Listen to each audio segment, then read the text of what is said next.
What is up, guys? TopTierYugioh here, and today I want to share a Striker Trickstar deck profile for you.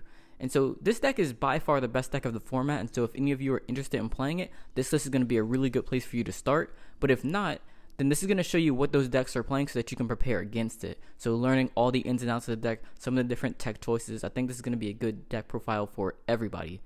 And so let's go ahead and get into it. And so starting with the monsters, we only play 6 Trickstars. We play 3 Candina, 2 LYCORIS, and 1 Lilybell. You do have the option of playing 3 LYCORIS, and some builds do, but I prefer to only play 2 to make space for other cards. It also generally isn't the card that makes a big difference in your hands, because you're often just going to search it anyways. And you usually don't want to see multiples when you're going first unless you're planning on going for game.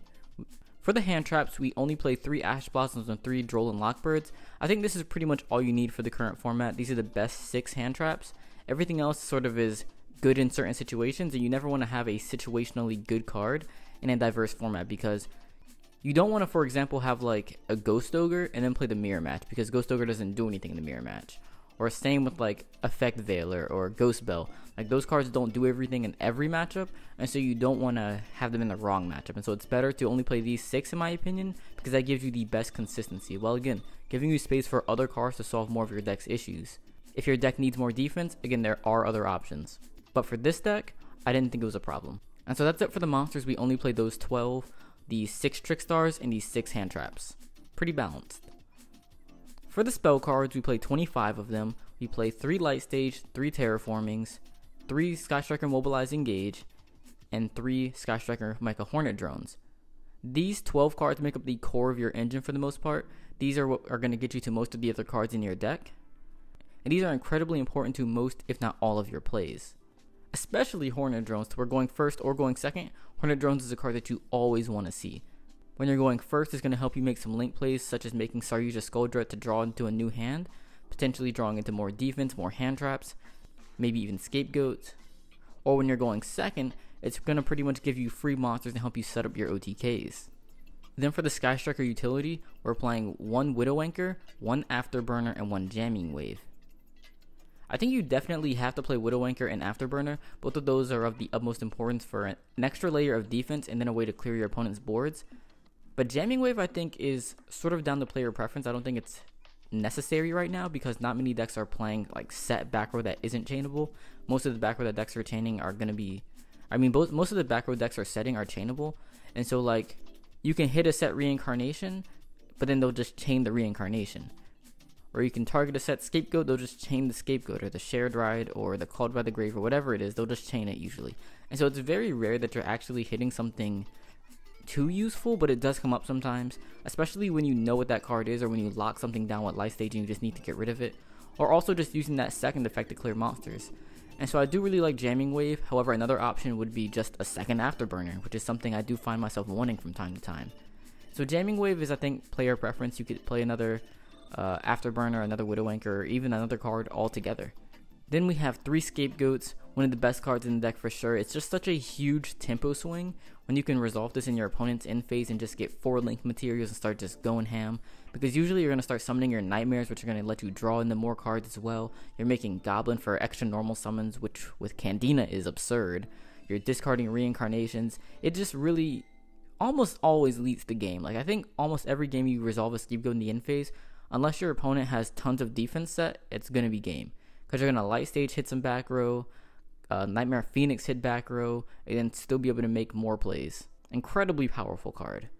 And it does allow you to also do the Firewall OTK. And so you can do that Firewall OTK with pretty much the Lilybell loop whenever you have Scapegoat and your opponent leaves a monster with 1600 attack on board, or more than 1600 attack on board. And you could also do the same thing if you have Candina or Light Stage, plus Engage or Hornet Drones. And so you have a lot of ways to do that Firewall OTK now. So Scapegoat really enables a lot of shenanigans. Next we play 3 Shared Rides as sort of a defense card / a reactive extender. It's really good against a lot of the slower decks of the format. So like it forces your opponent to give you more cards, and then when you have more cards, because your deck functions so well in a complex game state, it allows you to much easier go for game. And so like you're drawing into your engages, your light stages, which turn into extra LYCORIS. You're drawing into your desires, your hand traps. There are just so many good cards to draw into that it makes it really dangerous for opponents to play into it. However, on the other side of things, if they don't play into it and they sort of make a mediocre board, because this deck has the power to go for game, you can often just go for game. And so like if you shared right on an engage and you're playing against Pure, for example, and they just pass, you just kill them. Or if you're playing a mirror match and they normal summon Candina, you activate shared ride, they can't leave that Candina on board because you can just Lilybell loop them for game. So they have to do something and sort of play into the shared ride, which is sometimes unfavorable for them. So shared ride can be a really, really good card at times. One downside to it though is that against faster decks such as Goki or Spiral, they can just kill you through it. And so like if you don't have a real defensive card like Ash, Droll, or Reincarnation or Widow Anchor, if you activate shared ride, knowing that they can't like do nothing and pass back to you, they're often just going to get really aggressive and then just OTK you if they have the ability to. If they don't have the ability to, then that's, you know, good for you, you got lucky. But if they have the ability to go for a game and you shared ride them, they're definitely going to kill you if they're a good player. So that's something to be wary of as well. And so sometimes I do want more defensive cards that actually stop the opponents versus sort of that reactive extender element of it. So I think that shared ride is also sort of a flex spot. Now the last spells that we play are our deck building requirements, and so we have 3 Pot of Desires and 1 Upstart Goblin. One risk with Pot of Desires is banishing your Lilybell or some of your LYCORISes, because multiple LYCORIS is a win condition at times, Lilybell is a win condition at times, and also maybe banishing some of your Sky Striker utility, so banishing like Widow Anchor, Afterburner, or Jamming Wave, that can also be problematic at times. However, the card advantage that you get from it is generally worth it. Or drawing into cards like Scapegoat or Engage or Light Stage, Candina, anything that you draw pretty much because all the cards in this deck are so powerful are generally worth the fire that you have to trade for it. Now, one of this deck's biggest issues is its efficiency, and it sort of contributes to that to an extent. And so you just have to remember that whenever you do use shared ride, it effectively makes you have to play the beatdown a lot more because you're losing some of the efficiency that's required to play the control. And then for the trap cards, we only play 3 Reincarnations, which I think is one of the most format defining cards right now. It's just incredibly powerful being able to banish your opponent's hands, and it's one of the only cards in the current metagame that actually affects your opponent's deck. Well, and their hand as well. And so what I mean by that is obviously you're affecting your opponent's like hand, you're banishing their hand, but you're also forcing them to draw, which makes them lose resources in their hand, but also lose resources in their deck as well. And so like, for example, if you're playing against a deck that plays the Nightmare cards, right? You can either banish the Ibli from their hand or force them to draw into Ibli, but both of which mean they can't do their combo. And so it's the ability to affect your opponent's zones of the game that really make Reincarnation sort of an unfair card. However, we're always trying to play the most unfair cards we can. And so I really do like Reincarnation. I've seen some builds drop it down to 2, but I want to see this card every single hand in which I'm going first. Now, if you're going second, you can maybe side 1 out, maybe even 2 out, depending on the matchup, but in most cases, you want 3 in your deck because it's still an extender in the graveyard. So let's move on to the extra deck. And so first we have 2 KAGARI and 1 SHIZUKU for the Sky Striker Ace monsters. These allow you to cycle through your Sky Striker engine pretty well. Both of them are also really good in the early game, to where the Sky Striker cards become relatively free to use. Next we have 1 LINKURIBOH, mostly used with Scapegoat. Then we have 1 Holly Angel, which I'm sort of torn on because it doesn't come up that often, but it comes up every now and then, and it comes up enough to where like you really sort of appreciate it when it does happen. And so while sometimes I find myself wanting to take it out, I can't seem to do it. So next we have 1 Space Insulator. Space Insulator is really good because it's the only generic Link monster that's a Link 2 that points downwards. So it's really important for being able to use your tokens effectively because we do have so many token generating cards. There's also a really cool combo with Space Insulator and the TOPOLOGIC monsters, because Space Insulator has the effect that when a Cyberse Link monster is Link summoned to your field while it's in the graveyard, except during the turn it was sent to the graveyard, you special summon this to that zone, or to the zone that monster points to. And so if you summon a TOPOLOGIC TRISBAENA, for example, you just use this effect in the graveyard, summon it to the link point, and it becomes a heavy storm. Or TOPOLOGIC Bomber becomes instantly a Raigeki pretty much. And I think that's just an incredibly powerful effect, and so it rewards you for using it earlier in the duel, because later in the duel sometimes opponents will forget about it and play into it. Really cool effect. Next for the Nightmares we have 1 Goblin, 1 Cerberus, 1 Phoenix, and 1 Unicorn.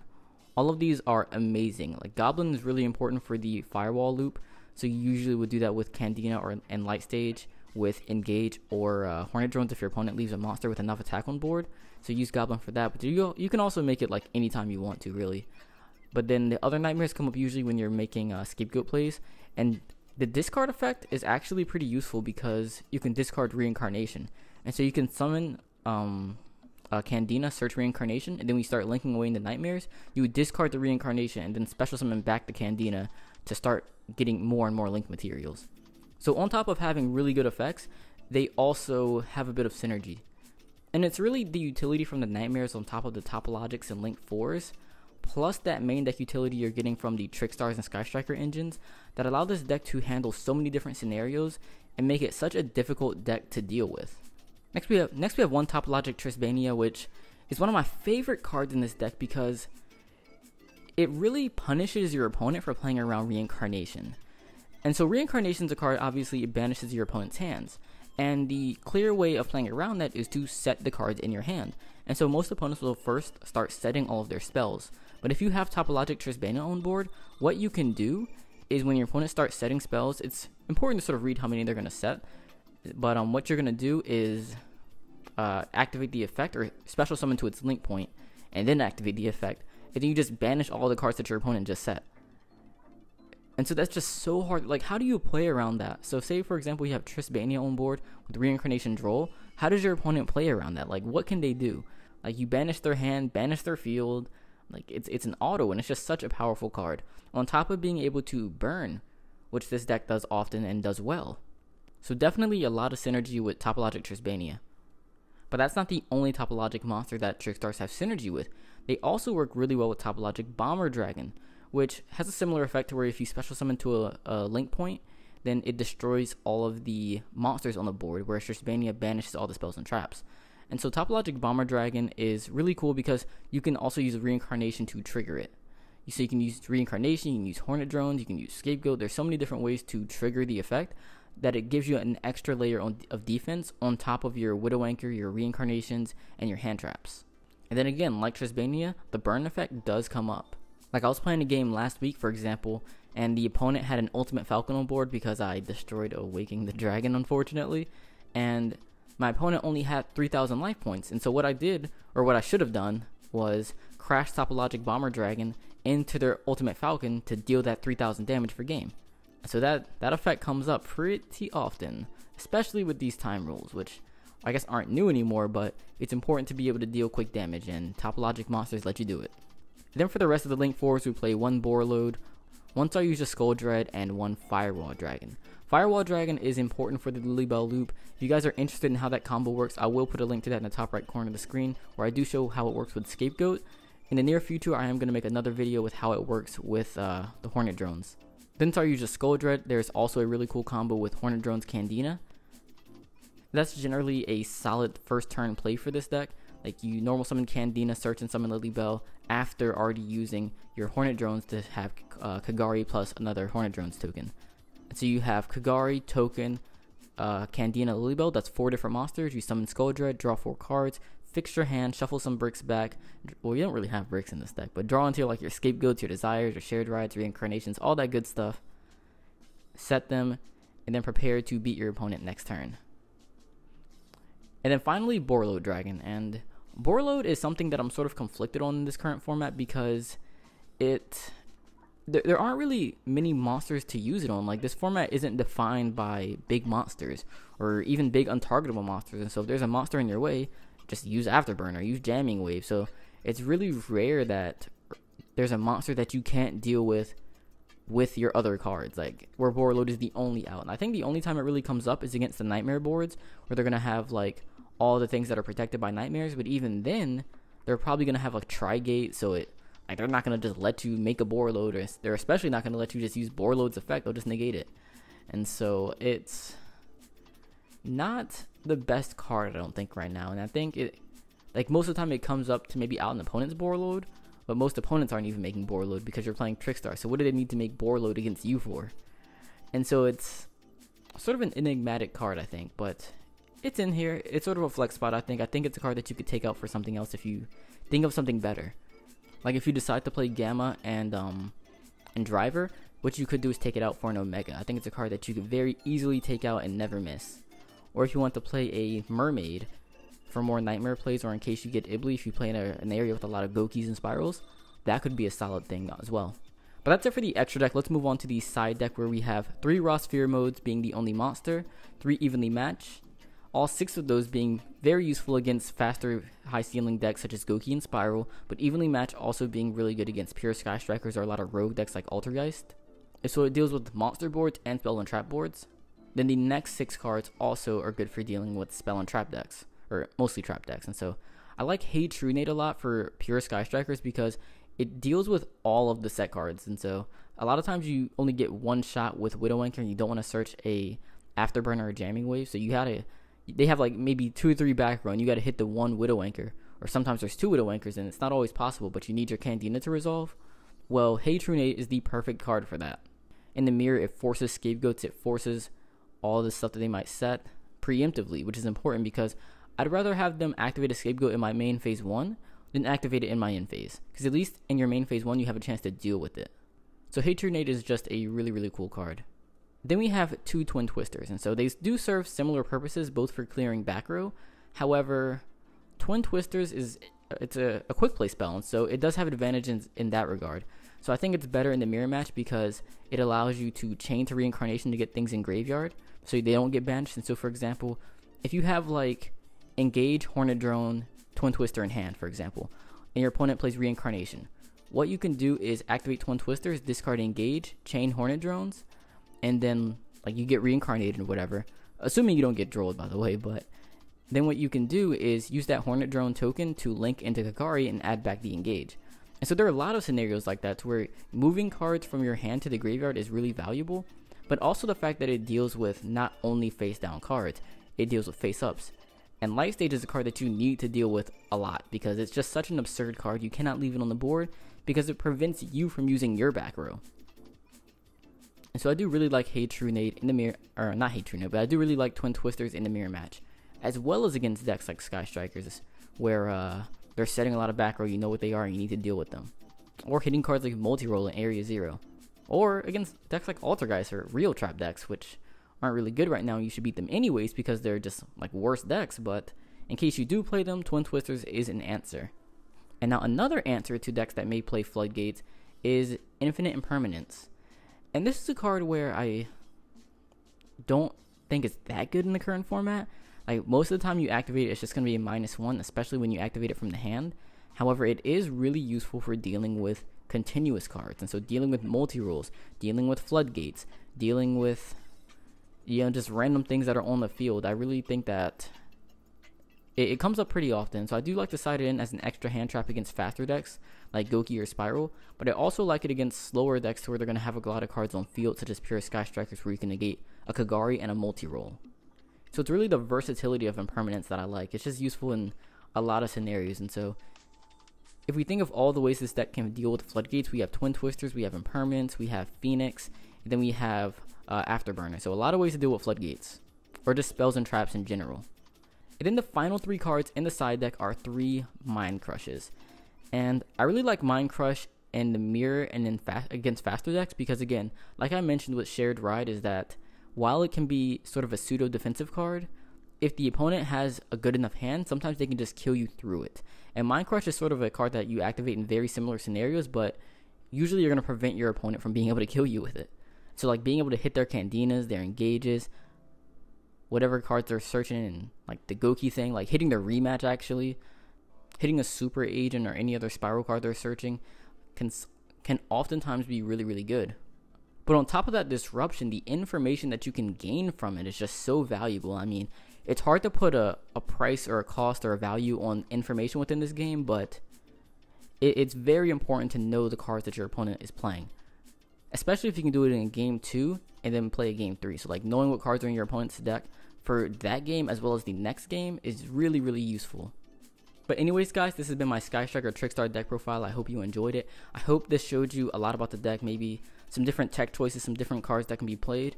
And if you're looking to play the deck, maybe it gave you some ideas. And so I hope you guys enjoyed it. If you have any questions, comments, or concerns, please leave them in the comment section below. And while you're down there, go ahead and like this video and subscribe to the channel because I would really appreciate it.